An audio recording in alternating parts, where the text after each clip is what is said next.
Alright, so we're going to talk about the Givi TN 9050 Himalayan engine guard. Picked this up from Lineamoto, and it's an Italian company, for I think it was $115 if you sign on. Originally was looking at the SM Mototech, but that's $210 without shipping. And then KARMAkaze Moto happened to, Justin on there happened to have a video about looking at this Givi, and I just thought it was much better. So essentially, here's what you end up getting. All the pieces comes with really good instructions. It also has a 24-month warranty on it, so that's not bad. As Justin pointed out, it's got these little slide guards. Not really sure if they're effective as a slide guard, but we'll put them on anyways. They do give you step-by-step instructions for everything. Pretty simple. I mean, start at A, continue on through F. You need a couple of socket wrenches and an Allen wrench, and we're going to take it off and we're going to mount it on this side at the original menu, and then this little cap comes off and a rod goes through to give you a connection onto the other side, and you have to actually remove this up here. There is something in there. I'm not quite sure what that is. It looks yellow. I don't know if it's a pin, like a plastic holding pin from the reservoir, but they do provide you a mounting bracket. But right now, the pin, this rod that's supposed to go through, won't go through with whatever that is on the inside there. So again, we have to mount it over there and down under here, which can be a pain. Okay, this spot under here, there's not much room, and as Justin pointed out, I guess you could go to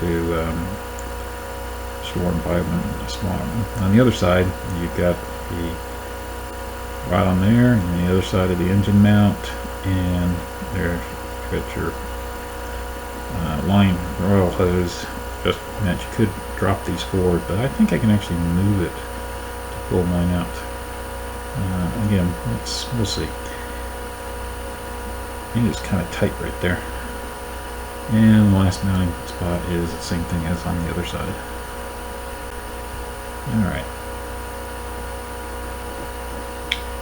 So, we're supposed to start on this side. And we're going to remove the engine bolt. It even tells you to remove a bolt down the bottom. Of course, that's not there, but they do provide it.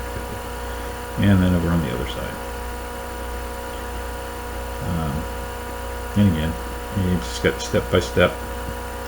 Got to remove the reservoir on the other side, and have a mounting bracket to help us with that. It's included. Alright. So, what we need to do is, let's get a hold of this. We're going to pull up the engine mount bolt and just a dry fit.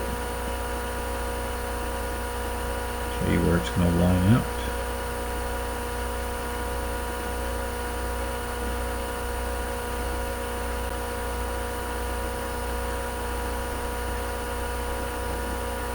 Alright, so now we've actually got to remove the reservoir, because it does come with a mounting.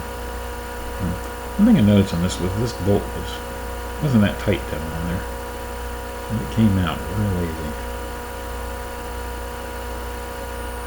And this is the offset for the reservoir. And it comes with a bolt with a locking nut. And we'll just follow on with the instructions over here to push that up on the offset.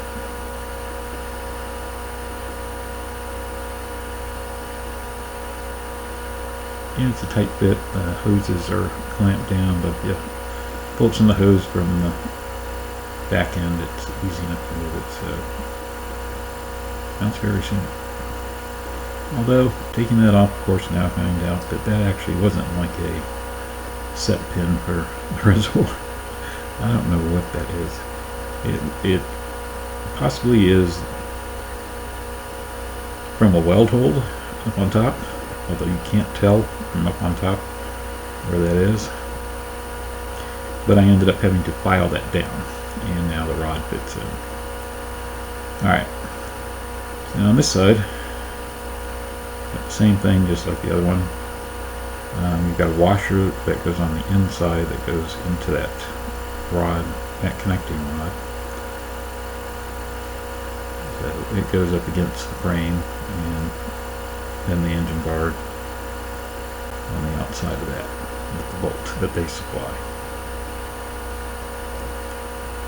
So once you got to line up using ones just to get that one started.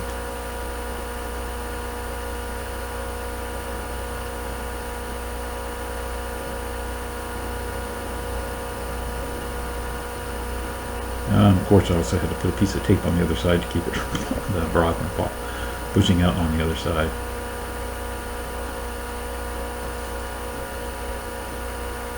On to the more difficult one, the one by the exhaust. Now, people have said you can either loosen up the bolt that hold on to the exhaust, but I found just putting a 2x4 in there, or if you have an extra set of hands from somebody, you can actually just pull it out enough to get enough space to actually put that bolt in there. Still a little tricky.